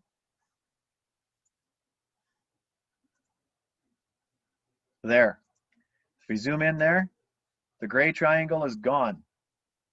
It's been moved down to this height. So now these two files really are sharing their shared coordinates. So what I'm going to do is I'm going to hit File and I'm going to hit Close. So do I want to save my work? Of course I do. So I'll hit Yes. Now Revit is saying, hey, you've changed shared coordinates in the house. What do you want to do? Do you want to save this? Sure you do. Hit save. Okay, so now we're out of our building file. Let's go open up the house and see what has changed. Now, you'll notice that there's a backup file for the house because when I saved the new shared coordinates back to the building, Revit did a quick save back to that file. So that's why I've got the backup copy here. So I'm going to open up the house. Not the backup copy of the house, but the new version. So just to prove the point, when we look in the south elevation now, and I go down to the site category and I turn on the survey points in this elevation view, ta-da! We can confirm that in the file for the house, that the survey point has been moved downwards. And guess what? Do you remember how we took the house and we rotated it a little bit clockwise to face that angled setback over here? Well, guess what? When we change our orientation to true north, look at that. Isn't that great? So now we've got everything sorted. This thing knows how high it is above sea level. We've got its proper orientation. So when we do a rendering of this thing, so we go into 3D here, and I want to do a rendering of it, it's going to show the shadows in the right location. Now, what would be really nice if I'm looking at the 3D view of my house? I'd really like to see my site. So yes, we can link the site back into the building. So I'm going to choose Link Revit, and I'm going to link that same site file by shared coordinates back into my house. So now the site is its own sort of linked file, which we really can't edit, right? We can't edit the site because it's in a separate file. We'd have to go and open up that file. So the site is in its own file, and the building is in its own file. Now, there's a little bit of awkwardness there because you do have to jump back and forth between these two files. But really, when you get down to it, there's so much of this that makes it easier for you to locate your building on the property and move your building on the property easily, that this workflow is actually really awesome. And so I'm not the only one who recommends that you work this way in Revit. That's kind of a big thing. Everybody will link their building onto the site, and there we go. Okay, so let's talk about how you get the site plan from your site so it's visible in the building. So if I go to the site plan, here in my floor plans, you guys can see that I'm not seeing the setbacks from the site plan. So even though I've linked the site model into my building, so I can have a site plan sheet in my project, how do I get all that 2D geometry, the dimensions, the text, the setbacks, and all that stuff to appear here in the site plan of my house? Well, what I've got to do, a few things. I need to change my orientation here to true north. So now I've got the right orientation of our building on the site. And I need to go into my visibility. And what I need to do is on the Revit Links tab, my linked site model, I need to change the settings for it so it's not being displayed as per the settings of this site plan view that I'm in right now. Now the notes for tonight kind of talk you through this process in more detail, and you can go back and look at that later. For now, what I'm going to do here is switch from letting the host view dictate how the site plan is shown and switch it up So it's going to show one of the linked views from the linked Revit file. In this case, the site plan from the linked file. So the file with the site model in it has a floor plan called site plan. And our house project here has a view by the same name. So what I'm going to do is pull in the two-dimensional geometry from the site plan in this linked file so that it appears here. And there it is.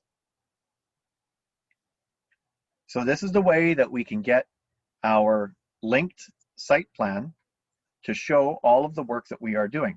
So typically, it's best practices, and it's done this way, that all of your setbacks and other information about the site is drawn in that file for the site. So putting in the property lines, putting in the setbacks, doing your dimensions, doing your notes, all that stuff. Do that in the model where you are building your site. So here you can see the house.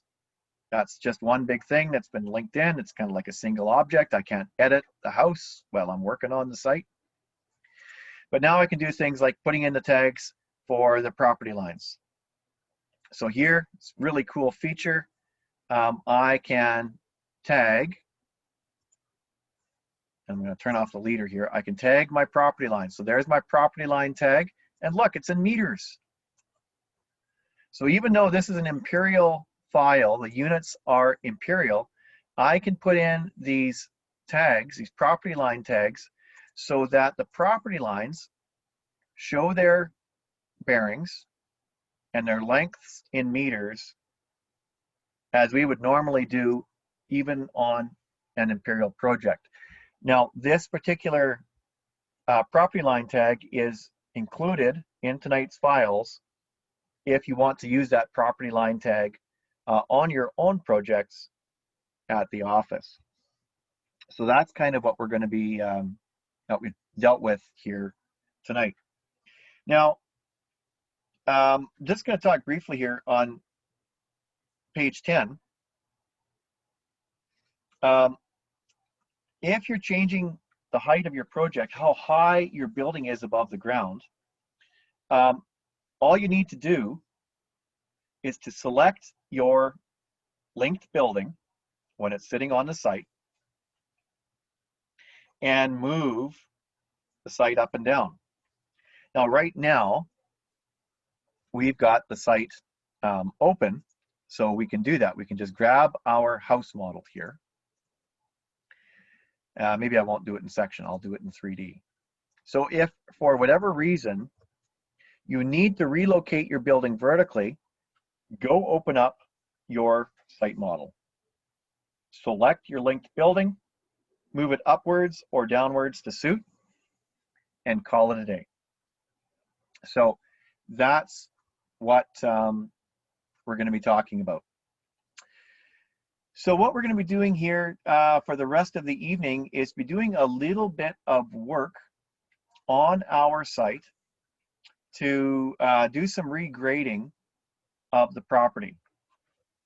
Now, what's the main reason that we have to link the building onto a site? Like, it seems like it's a fair amount of trouble to do. It has to do with the fact that we want our main floor to show 100 feet relative elevation, or 100 meters if it's a metric project. And so the problem is that our topo surfaces that we build in Revit, when we define how high they are, we go into the surface and look at these different points that are inside our site models. The heights that they show. So this number that you see up here in the box, when I select one of these points that defines our topo surface, the height that you see in this box can only be project coordinates. You'll notice there's not a little drop down here, so I could switch to shared coordinates and have this point show me its height in shared coordinates. It just won't do that. So it means that we have to build it in its own file where project coordinates can actually represent height above sea level. So you can't do that in your building because project coordinates in your building are set by us so that the main floor is at 100 feet or 100 meters. So that pretty much kills any hopes of being able to put topo surface data into that same file at the right height. So we just say, forget it, bail. We're going to put the site model into its own file. The project base point is going to be left at 0. The survey point is going to be left at 0. We're done. We're just going to import the surveyor's model into its own separate file, build a topographic model, and then link our building into the site. I don't know if the developers are ever going to change this limitation. And so for now, we'll just keep on linking our buildings into the site and publishing coordinates as per the notes. Now, I'm sure a lot of you are like, oh my God, I need to go to bed. This has been the nastiest course I've ever taken in my life. I absolutely concur. This is some pretty crazy stuff that we've gone through here tonight. And I certainly appreciate that it's not the easiest thing to learn at the end of the day. So what we're going to do now is we're going to do a little bit of regrading on our house project here. So let's go through the exercise on page 11 and just kind of talk about some strategies for how we model a site. Now, once we've kind of linked our building into place, we're going to start mucking about with the grading of the property. Now, once we've kind of got our building at a height that seems to work, what I want to do is find out roughly what's the height of my building, the way I've got it set up here. Now you'll notice in the notes that in a screenshot there is a little spot elevation, 58.67 meters, that's been placed so that we can see where we stand with regards to the building's height above sea level based on where we've placed it in this view. So I'm going to go to the Annotate tab and grab that spot elevation command. And right now, that spot elevation is wanting to do feet and inches. So what I'm going to do here is I'm going to, I don't know if there's one here that does meters. No. So what I'm going to do actually before we get started is I'm going to go to Manage and Project Units. And I'm going to change my length units to meters to decimal places. So now, when I go to put that spot elevation in, you guys can see it's reporting meters. So I'm just going to put it right here on the top of the landing outside. Oh, and I don't want a leader. I just want it to place that spot elevation straight away as soon as I click it. So first click is on the corner of the floor there, and then second click, depending on whether you're on the right or left of the first click, that'll put in the spot elevation. So we're at 58.55 meters. So a little lower than in our notes, 12 centimeters lower, in fact. So that's fine. So this kind of gives us a sense of how high we've adjusted the building's elevation to be in this project. So what we're going to do is we're going to start doing some grading work down here in the side yard, because what we want to do is provide a little bit more of a landing area at the top, then drop pretty hard, and then flatten out an area right here by the downstairs living room. So what we need to do is regrade our property. Okay, so what we're going to do here is play a little bit with this graded region tool that allows us to muck about with the design of our site and see how much dirt we have to either truck into the site or how much dirt we have to excavate and remove. And Revit can keep track of that stuff. So we're going to be kind of seeing a little preview of how Revit's phasing tools work so that we can make adjustments to the existing site and present the client with a revised version of the site. And Revit will tell us how much cut and fill we need to do to provide the grading design that we are proposing. So step 2, select the topo surface and edit the phase created setting. So here it is here, change it to existing. So now what happens is the site will appear gray. If you've got shading turned on, the site looks gray. Now from the masking and site tab here, this graded region tool takes a topo surface and makes an exact copy of it. Now the reason that we put the topo surface into the existing phase is so that this graded region tool will work in an expected manner. So this is just how Revit wants you to do it. Take that topo surface, put it into the existing phase, and now you can hit it with the subregion tool. Not subregion, graded region. So per the notes, we're going to make a topo surface exactly like the existing one. That's the default mode. So now we pick our topo surface here and click it. So now what we have is we have 2 topo surfaces in the same place. We have our existing topo surface, and what we're looking at right now is a copy of it that now we can modify. So we're at step 3. Revit will put you into the newly created topo surface so that you can edit it. That is what we are doing right now.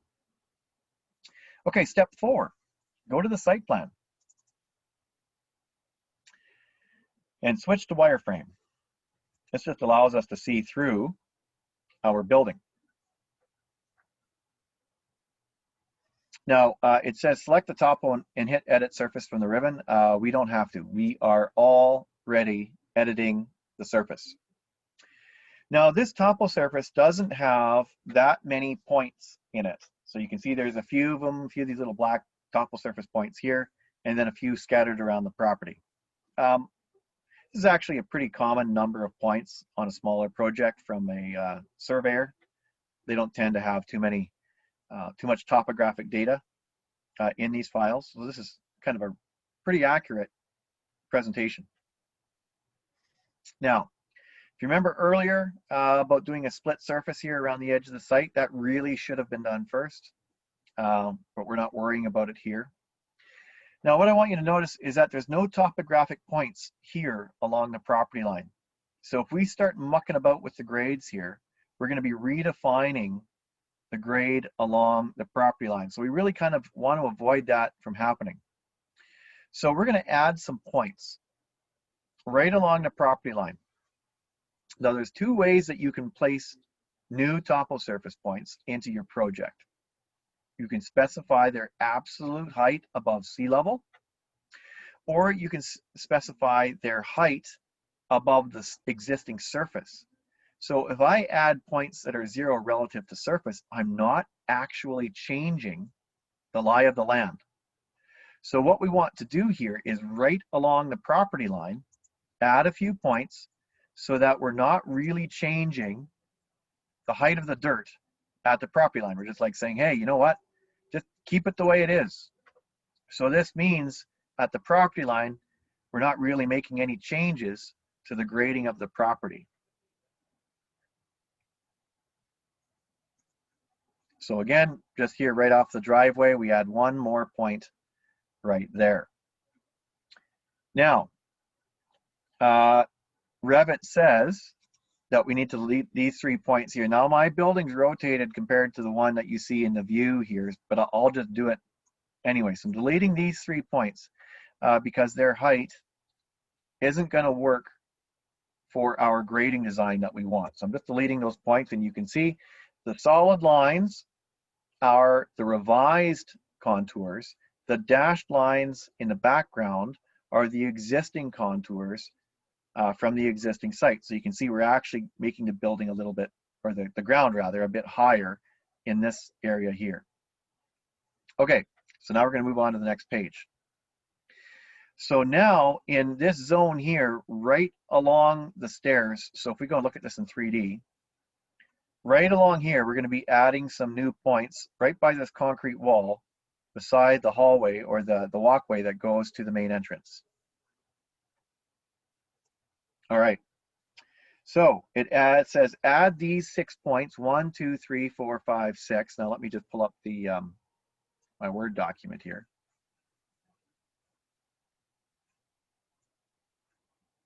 Oh, that's weird.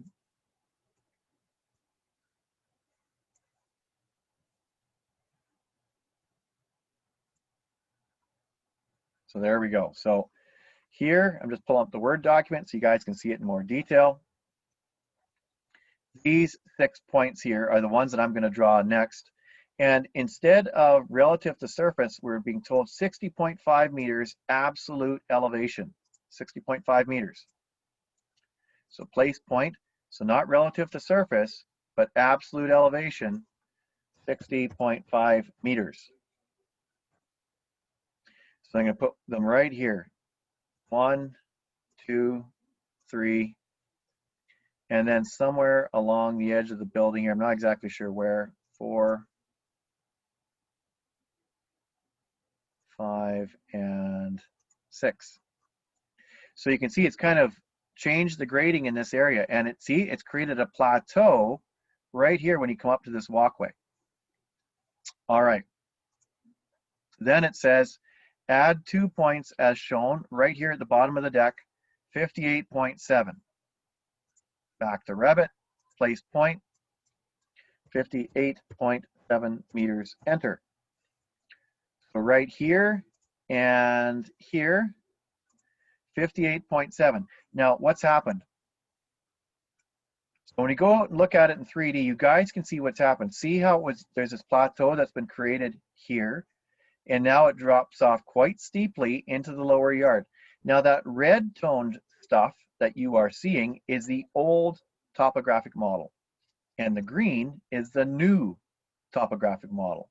Over in the properties palette, you folks can see what's going on. We are adding 2,900 cubic feet of fill, and we are cutting 461 cubic feet. So as a result, we need to bring 2,400 cubic feet of soil to the site. So when you're doing this grading work, Revit can tell you what the score is on your cut and fill, so you can know, maybe you want to try and get your net as close to 0 as possible so that you're just moving dirt around on the site instead of having to, excavate fill away or bring fill to the site. Okay, back to the site plan. So I'm just going to check the notes here again. Add 2 points at building corners, 58.7. Okay, so more points, 58.7. One here and one here. Okay, I think that's it. So go look at it in 3D. So there's our regraded site. Oh, it looks like, let me go back a step. So these 2 points right here, there's this one.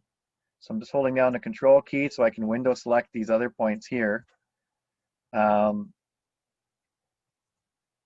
think I had 58.7. I need to make them a little bit lower here. I'm going to make them 58.6 or maybe even 58.5. So you can see here I'm kind of playing with the grading and looking how it's interacting with my steps here, and I can just keep on adjusting the grades until I kind of get what I want. So grading work is a little bit of sort of playing around with these topple surface points and building the heights that you want to get the topographic model results that you want. Now, once you are done, how do you get rid of this red stuff? Because that's distracting. In your phase filter, you can switch to show complete, and that will get rid of the old topple surface and just leave you with the finished product. Okay, I am going to actually call it a night on this stuff here. We're going to come back and talk about advanced site modeling a little bit next week.